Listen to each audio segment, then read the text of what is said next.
The single thing that prevents most men from achieving the dating life that they truly want is not approaching enough women. And in this video, I'm going to cover the three only reasons why you are not approaching even though you want to. And all of these are related to fear. Fear is the main obstacle that we have in front of us when we want to achieve a certain goal. In this case, in your dating life, there are three fears. I'm going to start with the first one, which is fear of rejection. You're afraid that if you go up to a woman that you see in a bar, in the street, in a grocery store, in a mall, she's not going to be receptive. She's just going to reject you, say, no, thank you. No, I don't want to go out with you. No, I don't want to give you my number. No, I'm not even going to stop. That's also a rejection, right? And the reason why you're afraid of that rejection, consciously or subconsciously, because you might think logically it doesn't make sense, but you still don't do it. Well, maybe your subconscious has that fear, is that you believe that the woman is rejecting you as a person. And that has something to do with your own value as a person, as a man. And so you want to avoid that fear, not to lower your value in your own eyes.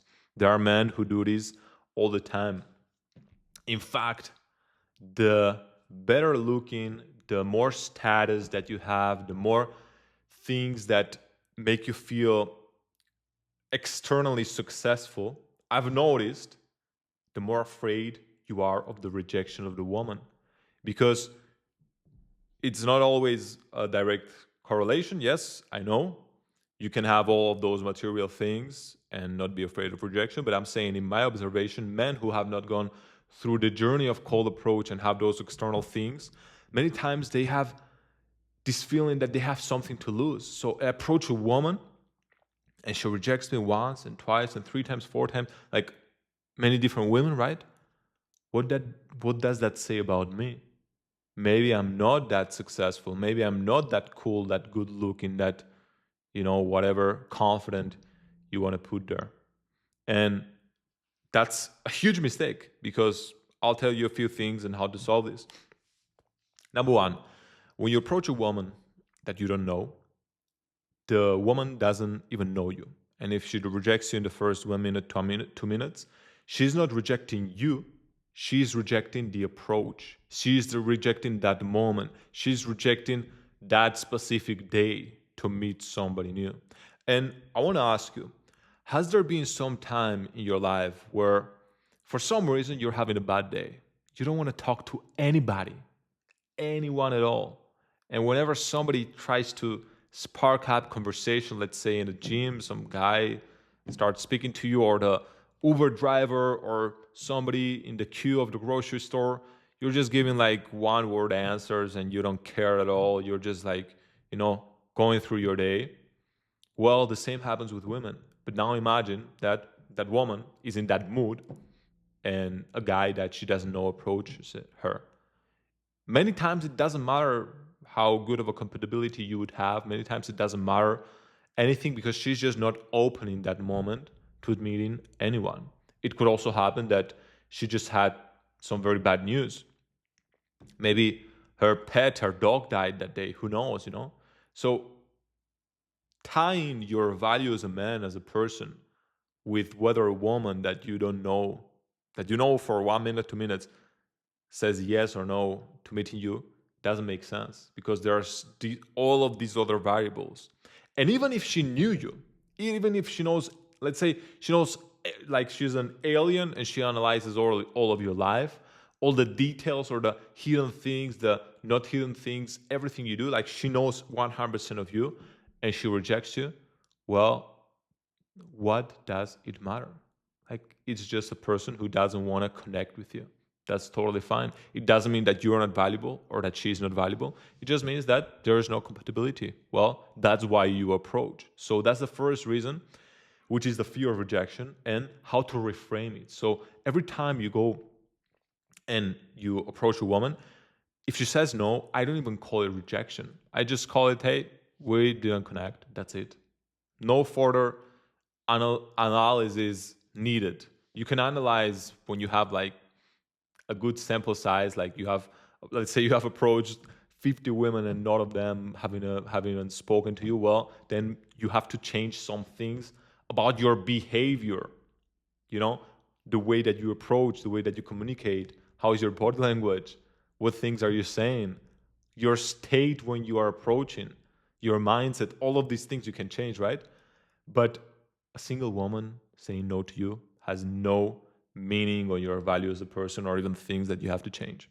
So that's the first fear and how to solve it. Number two is the fear of the opinion of people around. So these happen to be my biggest fear when I was starting out and doing cold approach. I found it that when I saw a woman that I liked and I wanted to approach her, and there wasn't a ton of people around her. Let's say it wasn't a super busy street or it was a mall, but it was like very chill, very calm. I could approach. But when there were like a ton of people around me, I would feel this, feeling of fuck. The 80-year-old lady is gonna hear that I'm talking to this woman, and I'm a bit afraid of that, and I wouldn't approach.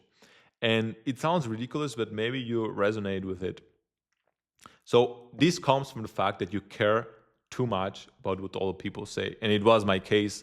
Definitely it's something that I've worked on and I keep working on it. And it's people who really have this idea that the opinion of others, consciously or subconsciously, really affects them.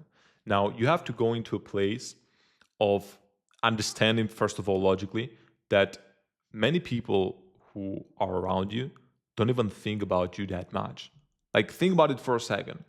How much do you think about or care about, or even thoughts come into your mind about people that you see in your day-to-day life that you don't know, in the street, in the grocery store, in the gym, anywhere?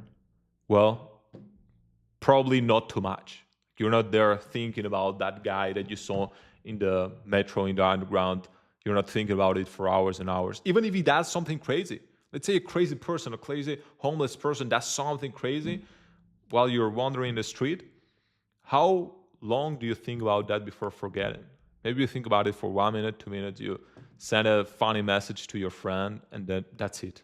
You forget about it. Because then you start focusing on your own world. Everybody is so focused on their own world that they don't really care that much about people around them. Even people that you know, acquaintances, even friends. What percentage of time of your day is spent thinking about them? Even if it's somebody that you love, you're not going to be 24/7 thinking about them.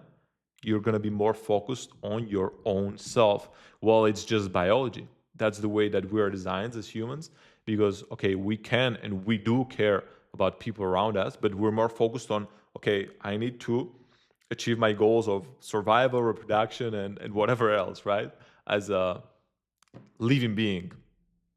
So first of all is understanding that all the people around you, when you approach a woman, they might laugh for a second. They might, stop for a second and think, okay, what is going on? Or they just continue. Many of people nowadays are just walking in their AirPods, so they don't even hear you nowadays. They don't really care. And number two is that the ones who care, the ones who look, I cannot count the amount of times that I've received a compliment from a guy like, bro, that was epic. You have a lot of balls to do that. Or I see, an old lady smiling, looking at how I approached. Or just laughter because I'm saying something funny and somebody around laughs. Or just you have this frame that you're free, you can speak to other humans, and people just continue with their day. Maybe they look for like 5 seconds and then continue with their own day. And I did some exercises to really cement this belief in myself, which would be like doing an approach in a bus or in the metro or in a crowded area. Like I would go to the most busiest street in Barcelona, which is where I did a lot of self-development in this area. And I would approach women there to force myself to say, hey, there are people around and they might look for a second, but it's okay, you can still do it. And it's those moments, so you go where you have that issue, how to solve it. Well, all of this is going to be doing more approaches, which is pretty obvious, but doing this reframing in your mindset and your mind helps you to take that first step. So people are not going to care, and the ones who do are probably going to think positive things about you. Because I'll tell you, many people, most people want to do something bold in their life. They're thinking about making that call, about trying that new business, about approaching that woman, about asking, like even women, about, striking up a conversation or asking some guy that they know in their life to go on a date. They're thinking about all these things, but they don't do them because they have fear. So when they see you facing your fucking fears, going out there and saying, "Hey, I'm gonna do what I want to do," in a respectful and natural way, of course, but I'm gonna take that step and see if the woman wants to speak to me. Well, they fucking respect that. So you're gonna have that positive feedback from them. So that's the second fear, which is fear of the opinion of others and how to solve it. The third fear is fear of I'm gonna bother the woman that I'm approaching. Because men might think, fuck, I have to stop her. She's maybe walking. She's probably in a hurry. I'm probably gonna interrupt her day. I'm probably gonna, make it awkward. I don't want to be cringe. I don't want to be weird. And all of these are like come from a valid point of view, which is that you don't want to cause harm, be it mental, physical, in any way to other human beings. That's totally valid, and it's a good sign. It's a sign that you're not a psychopath. It's totally fine. Now you need to reframe all of those beliefs because they are beliefs. They are not facts. They are not realities. They are just fucking beliefs. You have to reframe them. So when you approach a woman, you can think, I'm going to ruin her day. I'm going to make it weird. It's going to be awkward. She probably is in a hurry. But what if you replace those beliefs with, I'm going to make her day. She's going to have something to tell her friends, like this guy in a natural way, in a relaxed way, like approach me in a sincere way, strike up a conversation in the street, even if she rejects you, even if she has a boyfriend, even if she has a husband, whatever. You try to approach, she rejects, but she thinks, oh, well, this guy found me attractive and in a respectful way found the courage to come and speak to me. Well, that's a story that she's going to tell. Maybe that day, maybe in a dinner, oh yeah, this guy approached me. It was pretty funny. Even if you reject it, right? So number one, you're going to make her day. Number two, many women are waiting for men to take that first step. Many women I talk to nowadays, anywhere, they say, well, yeah, men nowadays are not approaching that much. It's, turning the other way around. I was speaking with my physiotherapist, and we were talking about this topic, right? And we were saying that, yeah, it's been noticed that women have to make the move more nowadays because men are really just, not doing it that much. They're not approaching. Many women, I don't know what statistic it was. They come more from the US because they do more of these social studies. But it was like 30% of men under 30 have never approached a woman in a bar or in person, in the street, anywhere. Like they have never done it. And from the remaining 70%, I'm pretty sure that most of them, it's like, when they're drunk in a party, or they've done it like maybe one time, two times, but it's not so common nowadays because also people meet online, also people, rely more on dating apps. So it's something which is not so common, and women are kind of waiting for that. They want to live their fairy tale story. Like it would be super cool, for men that they connect to and they like, fuck, he had the balls to approach me and we spoke for 2, 3, 4 minutes. We could have that connection, in person. No fucking screen needed in between us. And it's a story that you both have, the way that you met. The way that I met my girlfriend is like that. She was taking a walk with her sister in the center. I saw her. I liked her. I approached her. And we have that story. And it's in person. And so you frame that, right? Like you can make day of the woman, even if she rejects you, if you're respectful and if you know the limits. Like if you see that the girl says no, or I have a boyfriend, I'm taken, whatever, you can let her go. You don't have to persist too much. Maybe you can ask one more time, like, okay, can we just speak for 1 minute? Could be cool, or whatever way you want to do it. But the point is that if you are within those limits, you're gonna make her day. And number two, she's looking for a fairy tale story. Like you could meet the love of your life this way.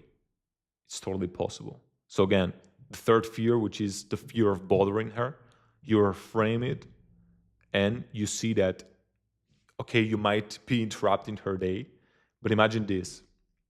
Imagine if somebody interrupted your day. You're just walking in the street in a hurry, but they interrupted your day to give you a suitcase full of $100,000. Would you be mad that they interrupt your day for 1 minute if it was to give you $100,000? Probably not. Well, why don't you value yourself, your potential connection, as a 100,000, 1 million, $10 million value that you give to a person?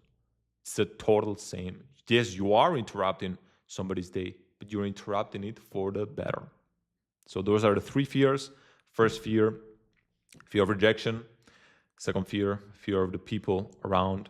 Third fear, fear of bothering her, and how to solve each of those. As you see, it's mostly reframing, seeing things in a different way.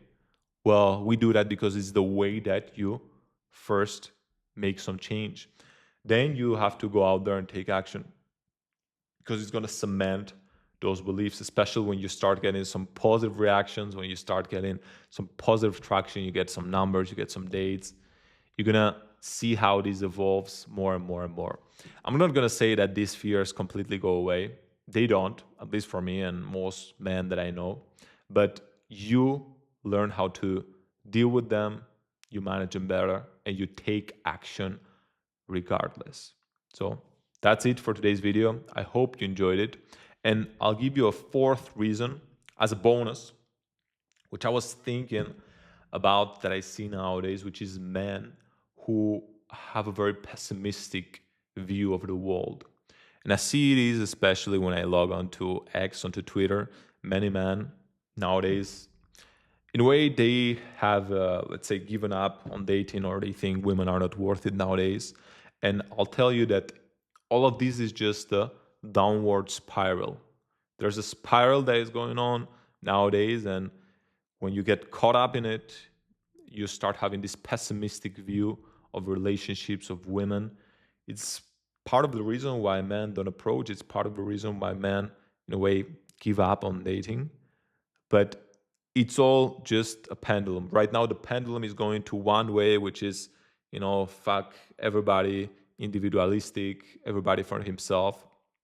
And for a man, like, fuck dating, I don't care about that, Sigma male, all this shit.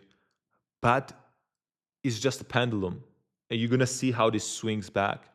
And what you don't want to do is get caught up in the pendulums of society, because society goes one way, then goes the other way.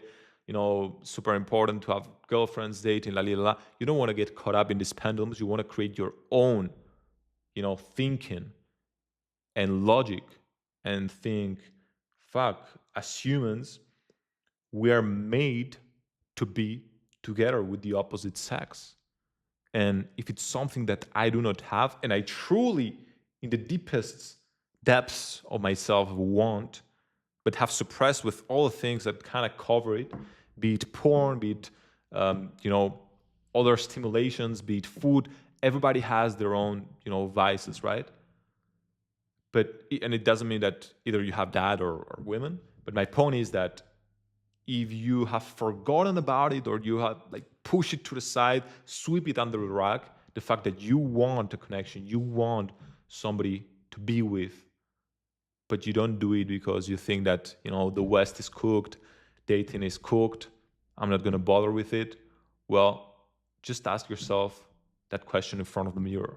If I had the possibility of being with a woman who respected me, enjoyed being with me, was somebody who was honest, truthful. We had a great connection. Would I want or would I not want that in my life? The answer in most cases is probably yes. Then the only thing that remains is, can I achieve that or not? And that's where the pessimistic view can come in. Like, are there women out there who could fit into that criteria for me? The answer I'm going to tell you is yes, of course, yes. There are certain trends nowadays. Maybe there are less women like that nowadays than 60 years ago. And by the way, the same might go with men, but there are women like that nowadays. And you just have to go out there, approach enough, filter, and find one or many that you like. So that's it for today's video. I just wanted to give you that final bonus for people who are a bit more pessimistic, and I'll leave you with that. And if you want help in this area, you can go to armingaribian.com, which is my website. You will find all the information you need there. I'll see you on the next video.